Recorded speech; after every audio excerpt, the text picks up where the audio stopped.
नमस्कार दोस्तों, मैं डॉक्टर संजय गेवाले। आज हम बात करने वाले हैं स्टील्थ ओमिक्रॉन वायरस के बारे में, जो कि ओमिक्रॉन का नया वेरिएंट है।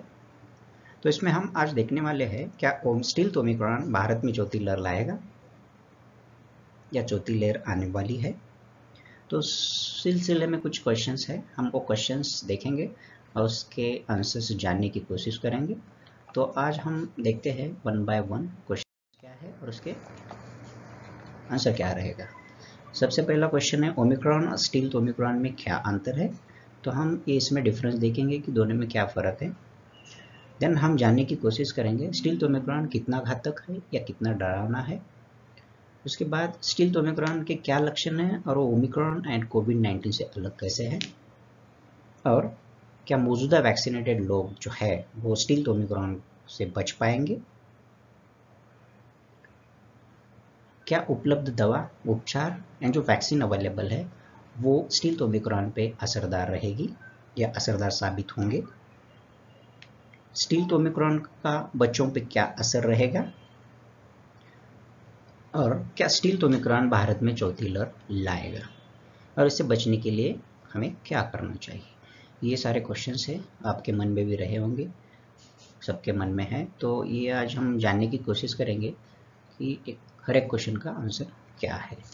तो सबसे पहले स्टार्ट करते हैं ओमिक्रॉन एंड स्टील्थ ओमिक्रॉन में क्या अंतर है, क्या डिफरेंस है। कोविड-19 जिसको डेल्टा बोला जाता था उसमें 18 म्यूटेशन थे। ओमिक्रॉन जो भारत में थर्ड लाया वो लहर लाया था उसमें 42 म्यूटेशंस थे। अभी नया वायरस जो है स्टील्थ ओमिक्रॉन जो चाइना में स्टार्ट हुआ है उसमें 18 म्यूटेशंस है। और स्टील्थ ओमिक्रॉन की खास बात एक है, इसमें जो स्पाइक्स प्रोटीन होते हैं जो हम आरटीपीसीआर टेस्ट से डिटेक्ट करते हैं उसकी किसी को कोरोना हुआ है कि नहीं हुआ है, तो इस म्यूटेशन में एस स्पाइक प्रोटीन अब्सेंस है। इसका मतलब हम रूटीन आरटीपीसीआर टेस्ट से ये वायरस का पता नहीं कर पाएंगे, हम लोगों को इसके लिए जीनोम सीक्वेंसिंग करना पड़ेगा। दूसरा डिफरेंस है संक्रमण, इन्फेक्टिविटी। स्टील्थ ओमिक्रॉन का संक्रमण रेट ओमिक्रॉन वायरस से 1.5 गुना ज़्यादा है, इसलिए स्टील्थ ओमिक्रॉन दुनिया में आसानी से फैल रहा है। तो हम देखते हैं इसका मृत्यु दर कितना है और डेथ और फेटेलिटी रेट कितना है। जो हमने देखा था कोविड-19 में जो फेटेलिटी रेट बहुत ज़्यादा था, बहुत सारे लोगों की उसमें मृत्यु हुई थी। तो हम लोग आज जानने की कोशिश करेंगे कि स्टील्थ ओमिक्रॉन का फेटेलिटी रेट क्या है।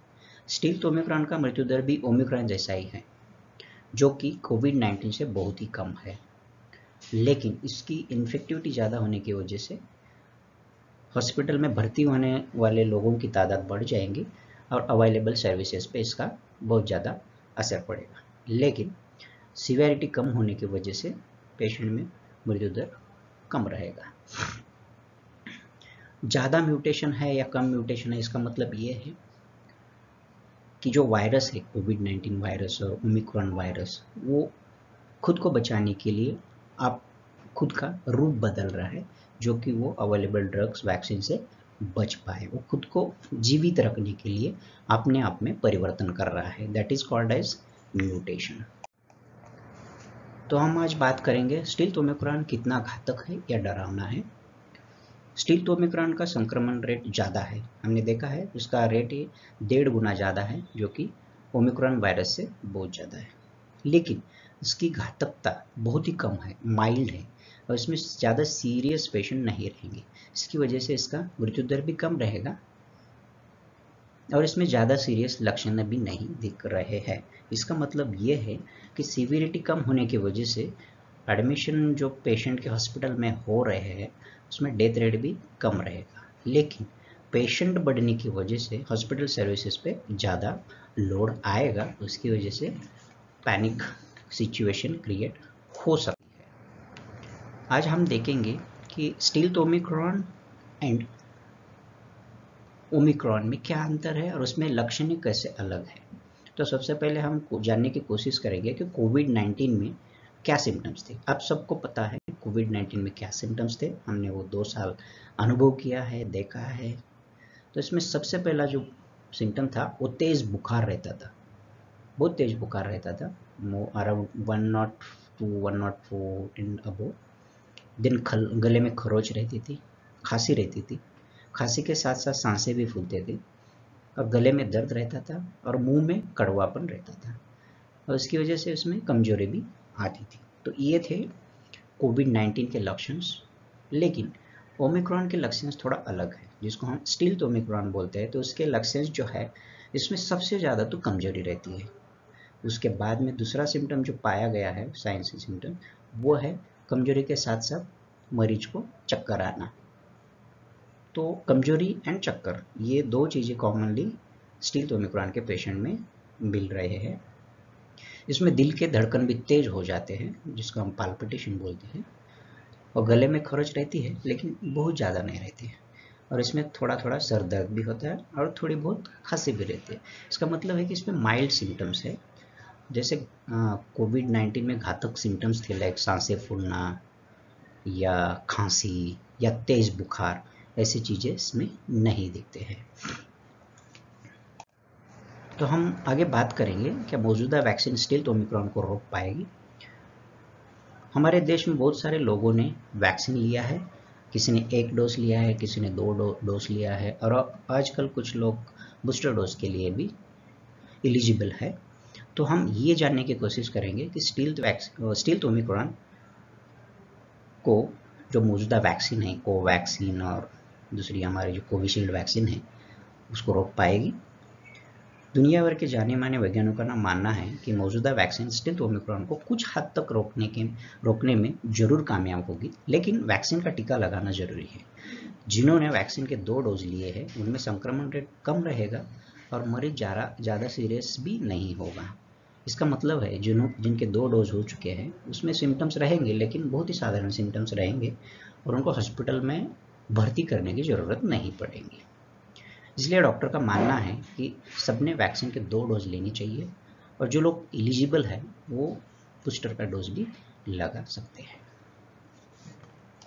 तो हम आगे देखेंगे जो उपलब्ध दवा है मार्केट में, जिसकी उपचार पद्धति हमने कोविड-19 में अवेल किया था, वैक्सीन जो है वो स्टील्थ ओमिक्रॉन पे असरदार साबित होंगे, ऐसा माना जा रहा है। स्टील्थ ओमिक्रॉन एक साधारण संक्रमण है, मतलब माइल्ड टाइप का साधारण संक्रमण है। इसका संक्रमण रेट ज़्यादा है, लेकिन मरीज सीरियस होने की गुंजाइश बहुत ही कम है। इसीलिए ये जो दवा मार्केट में अवेलेबल है, इसकी आवश्यकता तो बहुत सारे पेशेंट में नहीं पड़ेंगी, क्योंकि ये माइल्ड केसेस है तो अपने आप वो कम हो जाएंगे। फिर भी ये दवाइयाँ सीरियस पेशेंट में असरदार साबित होने की शक्यता है, मतलब संभावना है कि इससे पेशेंट में इसका फायदा हो जाएगा। क्या स्टील्थ ओमिक्रॉन बच्चों को संक्रमित करेगा? हमारा मेन कंसर्न था, हमारे बहुत सारे घरों में छोटे छोटे बच्चे होते हैं, तो हमने देखा है कि पहले वाले 2 कोविड के जो वेव्स होके गए या 3 वेव्स होके गए हैं, उन कोविड का बच्चों पे ऐसा ज़्यादा कुछ असर नहीं दिखा था नहीं हुआ था। लेकिन अब ऐसा दिख रहा है कि स्टील्थ ओमिक्रॉन का इन्फेक्शन रेट छोटे बच्चों में बढ़ रहा है। बहुत सारे स्टडीज़ हुए हैं, यूके में हुआ है, स्वीडन में हुआ है, तो उसमें ये पाया गया है कि स्टील्थ ओमिक्रॉन का रेट बच्चों में बढ़ रहा है। तो हमें सावधानी बरतनी होगी हमारे बच्चों को सुरक्षित रखने के लिए। जो भी प्रिकॉशन है, हम लोगों को प्रिकॉशन लेके हमारे बच्चों को बचाना होगा, या उनको वैक्सीनेशन भी करवा लेना चाहिए कि आगे चल के अगर वो इन्फेक्ट भी हो गए तो वो ज़्यादा सीरियस ना हो। तो जानकारों का मानना है कि स्टील्थ ओमिक्रॉन बच्चों में बढ़त दिख रहा है, मतलब पिछले वाले जो कोविड या ओमिक्रॉन था उसमें कम थे, उससे ज़्यादा स्टील्थ ओमिक्रॉन में संक्रमण बच्चों में दिख रहा है।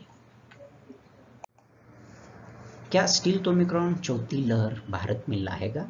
ये बहुत बड़ा कंसर्न है कि बहुत सारे पेशेंट, हमने देखा है कोविड-19 में क्या हाहाकार मचा के रखा था पूरे भारत में या पूरे वर्ल्ड में या पूरे दुनिया में। उसके बाद में ओमिक्रॉन ने भी कैसे 1-1.5 महीने में हाहाकार मचा के रखा था। उस टाइम पे लोगों को ऑक्सीजन नहीं मिल रहा था, बेड नहीं मिल रहे थे, रेमडेसिविर नहीं मिल रहा था, बहुत सारे एसेंशियल मेडिसिन नहीं मिल रहे थे। तो एक डर सा माहौल है लोगों के मन में कि स्टील्थ ओमिक्रॉन भारत में चौथी लहर लाएगा। तो स्टिल्थ ओमिक्रॉन वायरस की संक्रमण कैपेसिटी ओमिक्रॉन वायरस से 1.5 गुना ज़्यादा है, ये हमने पहले भी देखा है, पहले भी सुना है। लेकिन इसका इन्फेक्शन रेट ज़्यादा है, इसका मतलब स्टिल्थ ओमिक्रॉन चौथी लहर ला सकता है। मतलब पेशेंट जो है, जो इन्फेक्ट होंगे लेकिन इसके साइंस एंड सिम्टम्स माइल्ड रहेंगे, उसमें से ज़्यादा जो पेशेंट है घर पे ही अपने आप ठीक हो जाएंगे। बहुत ही कम लोग रहेंगे जो कि हॉस्पिटल में उनको एडमिट करना पड़ेगा, एडमिट करके जो एसेंशियल सर्विसेज है, एसेंशियल ट्रीटमेंट है उनको देना पड़ेगा, लेकिन उसका रेट बहुत कम रहेगा। लेकिन इन्फेक्शन रेट ज़्यादा होने की वजह से इसमें पेशेंट बढ़ने की चांसेस है और चौथी लहर आने की शक्यता भी है, लेकिन ये कंफर्म नहीं बोल सकते। It's depending upon the herd immunity of the people in the community. तो ये सब हर्ड इम्यूनिटी पे डिपेंड करेगा। इससे बचने के लिए हमें क्या करना चाहिए? हमने 2-3 साल से अब हमको आदत सी हो गई है कि कोविड-19 से या ओमिक्रॉन से या जो भी नया वेरिएंट आएगा उससे बचने के लिए हमें क्या करना पड़ेगा। तो हमने सीखा है, हमने सुना है और पढ़ा है और देखा है, protection is better than cure. मतलब खुद को अगर हमने प्रोटेक्ट किया, खुद ने हमने कुछ प्रिकॉशन का पालन किया, तो हम इससे बच सकते हैं, इस इन्फेक्शन से बच सकते हैं।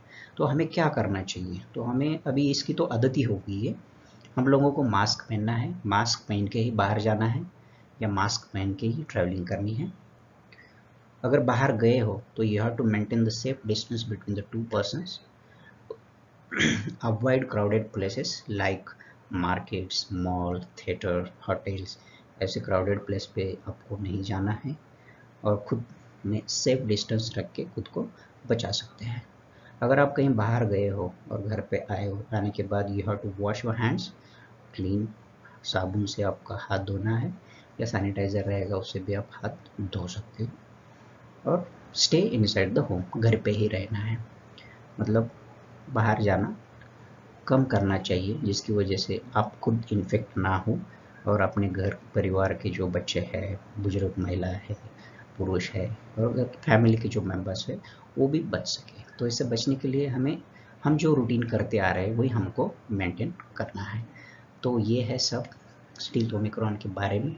अगर आपको कुछ क्वेश्चंस हैं तो नीचे दिए गए सब्सक्रिप्शन पे बटन दबाइए और आपके क्वेश्चंस मुझे फॉरवर्ड कर दीजिए, मैं उसके आंसर देने की कोशिश करूँगा।